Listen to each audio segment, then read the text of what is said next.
a process that changes a rock from one form to another rock cycle.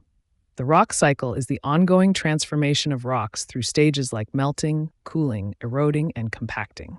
Imagine trying to declutter your closet, but every time you reorganize, you find items that can transform into something new, like a shirt becoming a cleaning rag or a jeans pocket turning into a patchwork quilt. Just like your closet constantly changes and evolves with each reorganization, rocks undergo transformations through the rock cycle, morphing from one type to another over time. In this analogy, your closet represents the Earth's crust, the clothes are the rocks, and the process of decluttering and repurposing reflects weathering, melting, and pressure that convert rocks from igneous to sedimentary to metamorphic forms and back again.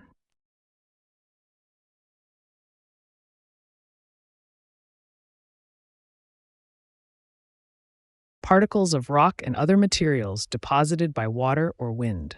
Sediment.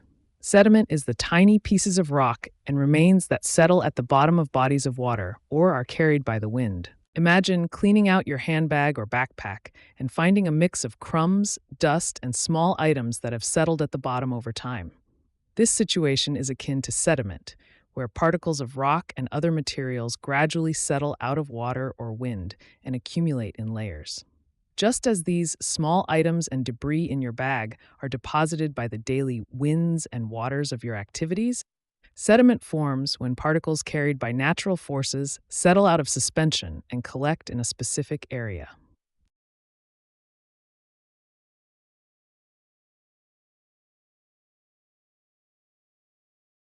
Igneous rock that forms when lava cools on Earth's surface. Extrusive rock. Extrusive rock is formed from lava that cools quickly on the Earth's surface, creating fine-grained textures. Imagine you're baking a cake and it overflows from the pan, creating a mess on the oven floor. This is similar to how extrusive, igneous rocks form when molten lava spills out onto the Earth's surface and cools quickly. Just as the cake batter solidifies into a new layer on the oven floor, the lava hardens into rock, forming a crusty surface layer. Both processes involve a hot, flowing substance spreading out and solidifying into a new form.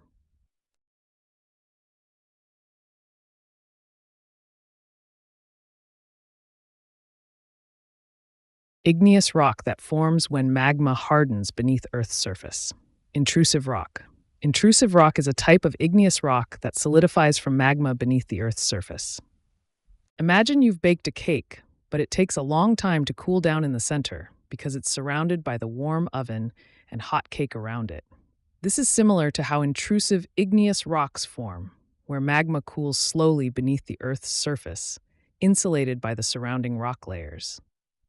Just as the cake center gradually hardens surrounded by warmth, magma solidifies into igneous rock while hidden beneath the Earth's crust, resulting in a dense and coarse texture.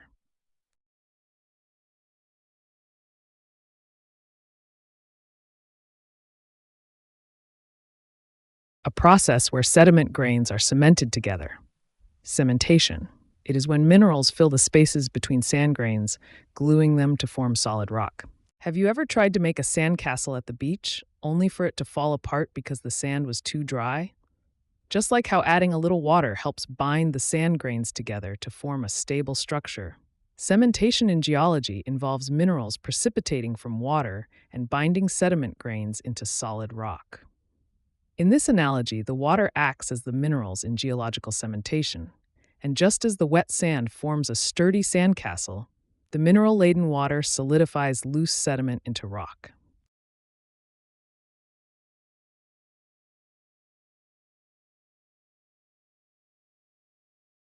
Sedimentary rock that forms when rock fragments are squeezed together, like sandstone. Clastic rock. Clastic rocks are formed from pieces of other rocks, compacted and cemented together. Imagine trying to pack a suitcase with clothes that are too bulky to fit easily.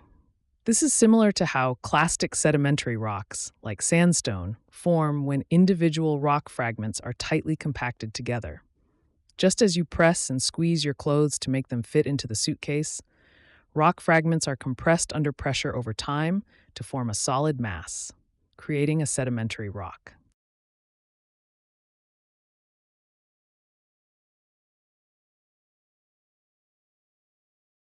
process of dropping sediment by water or wind. Deposition. It is when particles carried by wind or water settle and accumulate in a new location. Imagine coming home with your hands full of groceries, and as you walk through the door, you automatically drop the bags on the counter. This is similar to how water or wind, after carrying sediment over a distance, comes to a stop and drops it in a new location. Just like you naturally deposit your groceries at a convenient spot when you no longer need to carry them, wind and water deposit sediment when they lose energy or the conditions change, leaving behind the materials they were transporting.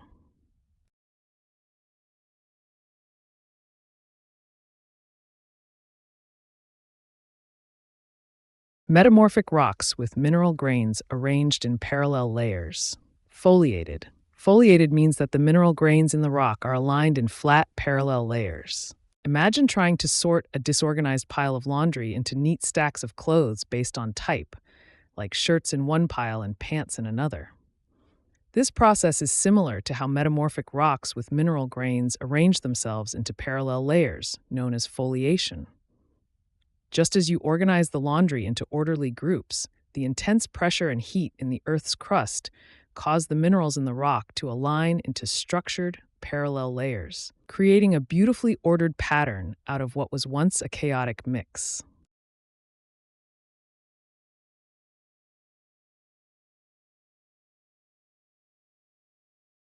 Metamorphic rock with mineral grains not arranged in layers, non-foliated. In simple terms, non-foliated rocks have mineral grains that are randomly arranged, not in layers or sheets. Imagine trying to organize a drawer full of mismatched socks, where no two socks are the same, and there's no clear way to group them neatly.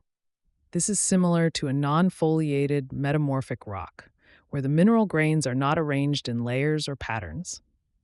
Just like the socks that remain ungrouped and scattered, the mineral grains in non-foliated rocks are randomly oriented, lacking the structured layers you'd find in their foliated counterparts, such as how a neatly organized sock drawer might look.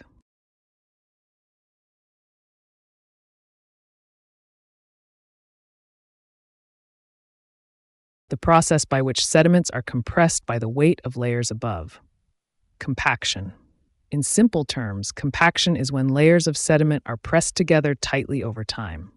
Imagine trying to fit all your clothes into an already full suitcase by pressing down on the pile to create space. Just like this, in the natural world, sediments are compressed by the weight of layers accumulating on top of them, squeezing them tighter together. Think of the clothes as sediments and the act of pressing down as the weight of additional layers. Both processes involve reducing space and increasing density through pressure from above.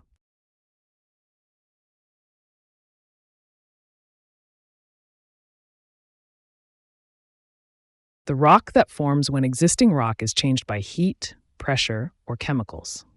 Metamorphic rock is rock that has been transformed from another type of rock due to heat and pressure.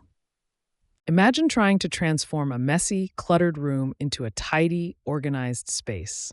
Just like how you reorganize and redecorate the room by rearranging furniture, adding new decor, or applying a fresh coat of paint, metamorphic rock forms when an existing rock undergoes transformation due to heat, pressure, or chemical processes.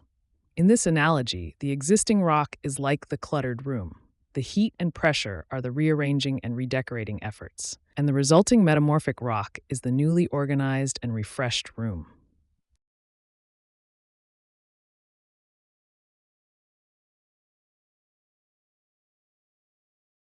A rock that forms when sediment is pressed and cemented together. Sedimentary rock is a type of rock made from small particles or fragments that have hardened over time. Imagine you're trying to clean out your cluttered closet, where over the years, clothes, shoes, and boxes have piled up, layer upon layer. This is similar to how sedimentary rocks form, as layers of sediment like mud, sand, and small stones accumulate over time. Just as you might press down and organize these items to fit them neatly into your closet, nature presses and cements these sediment layers together over millions of years, creating sedimentary rock.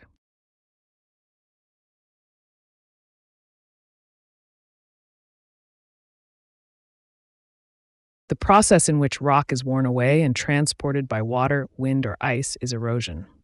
Erosion is when natural forces move bits of rock or soil from one place to another. Imagine trying to keep a sandcastle intact on a busy beach as waves continuously wash over it and other beachgoers walk by.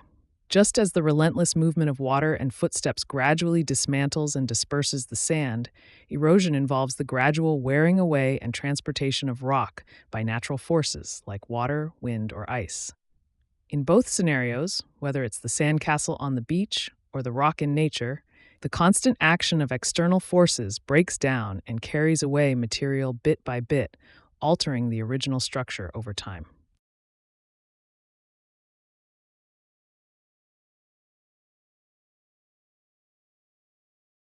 A light-colored igneous rock, granite.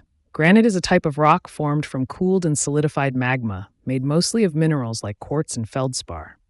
Imagine you're trying to find a unique gift in a store full of colorful items. Just like picking out that one special gift among many vibrant options, identifying granite involves recognizing its distinct light color and texture among various igneous rocks. Just as the gift stands out due to its unique features that catch your eye, granite is recognized by its light-colored appearance and mineral composition, setting it apart from other rocks formed from cooled magma.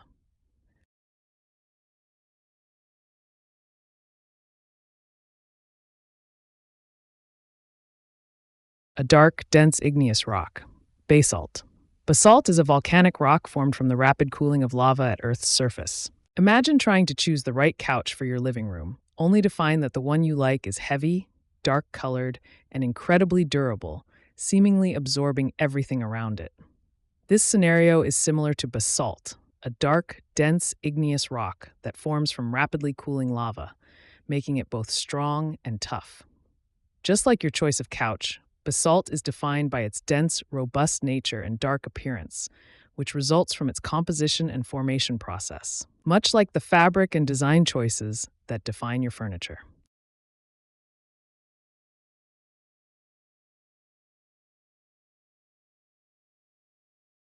The size, shape, and grains of a rock.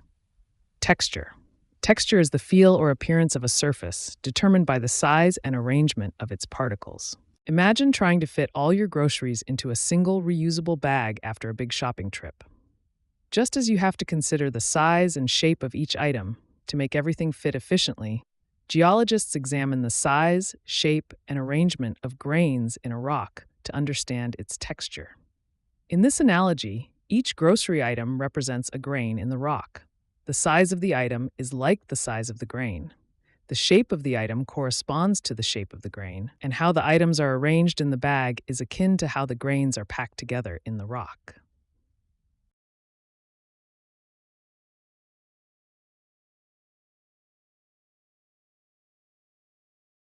A deposit that hangs from the roof of a cave stalactite.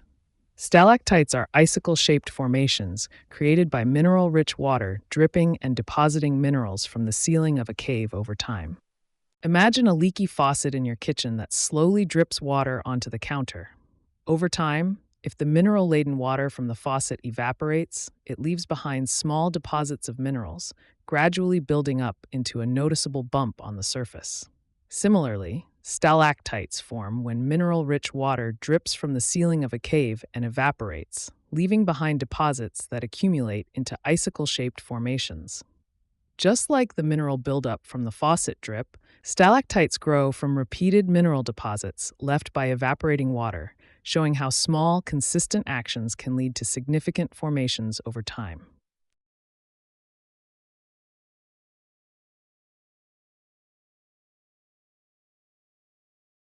A cone-shaped deposit that builds up from the floor of a cave.